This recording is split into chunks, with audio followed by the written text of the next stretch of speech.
कल्पना कीजिए एक ऐसी नगरी जो सोने से सजी हो, जहाँ का राजा स्वयं भगवान हो। एक नगरी जहाँ धरती और स्वर्ग के बीच की रेखा धुंधली पड़ जाती है, लेकिन फिर एक दिन वो पूरी नगरी ही समुद्र की लहरों में समा जाती है। ऐसी नगरी जिसका रहस्य जितना ढूंढने का प्रयास करो वो और भी रहस्यमयी होता जा रहा है, जिसे विज्ञान और आस्था भी आज तक सुलझा नहीं पाई। हम बात कर रहे हैं भगवान श्री कृष्ण की नगरी द्वारका का। लेकिन सवाल यह है, क्या द्वारका सच में अस्तित्व में थी? अगर हाँ, तो आखिर क्यों और कैसे एक ही पल में समुद्र की गहराइयों में समा गई? या फिर यह केवल एक पौराणिक कथा है?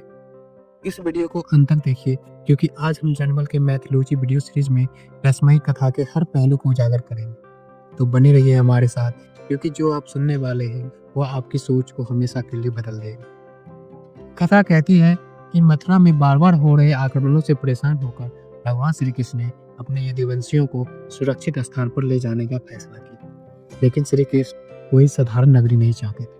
उन्होंने समुद्र देवता से भूमि मांगी और फिर दिव्य वास्तुकार मायासुर ने समुद्र के किनारे एक अलौकिक नगरी का निर्माण किया। वह थी द्वारका। यह नगरी केवल ईंट और पत्थरों से बनी नहीं थी, बल्कि इसे देवताओं का भी आशीर्वाद प्राप्त था।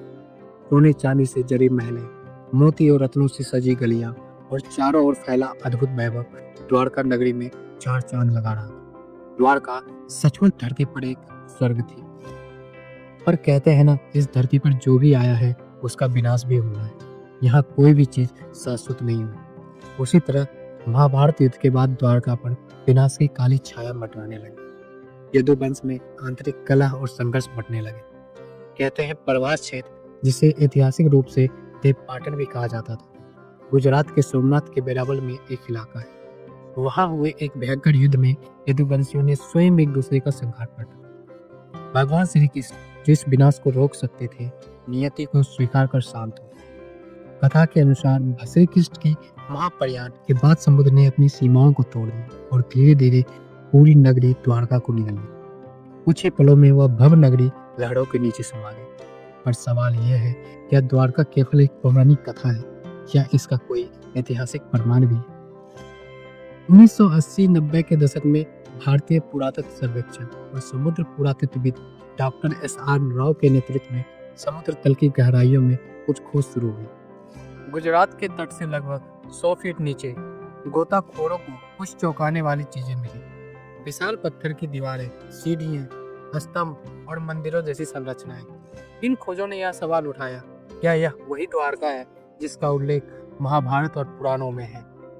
रिसर्च में यह भी सामने आया कि यह ढांचा लगभग 9000 साल पुराने हो सकते हैं, जो कि इतिहास को फिर से लिखने की कगार पर ला खड़ा कर। इन खंडरों के आसपास मिली मूर्तियां और शंख ठीक वैसे ही है जैसे महाभारत में वर्णित। कुछ वैज्ञानिकों का मानना है कि समुद्र में आई भूकंप जैसी आपदा ने इस भव्य नगरी को निगल लिया हो। द्वारका का रहस्य आज भी लोगों को चौंकाता है कि क्या यह श्री कृष्ण की नगरी थी या केवल एक पुरानी सभ्यता का हिस्सा। विज्ञान और आस्था आज भी इस रहस्य को सुलझाने में लगे, लेकिन सच तो यही है कि द्वारका हमारे इतिहास और संस्कृति का वह हिस्सा है जो काल के गहरे समुद्र में खो गया है। द्वारका केवल ईंट पत्थरों की नगरी नहीं थी, यह श्रद्धा, भक्ति और दिव्यता का प्रतीक है। भगवान श्री कृष्ण ने यहाँ रहकर मानवता को धर्म, भक्ति और सत्य का मार्ग दिखाया। आज भी द्वारका भारत के 4 धामों में से एक है और श्रद्धालु यहाँ आकर भगवान श्री कृष्ण का आशीर्वाद प्राप्त करते हैं। आज भी वैज्ञानिक द्वारका नगरी के शोध में लगा हुआ। आपको क्या लगता है कि द्वारका सच में अस्तित्व में थी या केवल पौराणिक कथा? अपनी राय कमेंट में जरूर बताएं। अगर आपको यह वीडियो पसंद आया तो हमें लाइक करें और अपने दोस्तों के साथ शेयर करें और हमारे चैनल को सब्सक्राइब करें। तब तक जनमल.in के साथ जुड़े रहिए और ऐसे ही रहस्यमयी कथाओं के लिए हमारे साथ बने रहिए। जय श्री कृष्ण।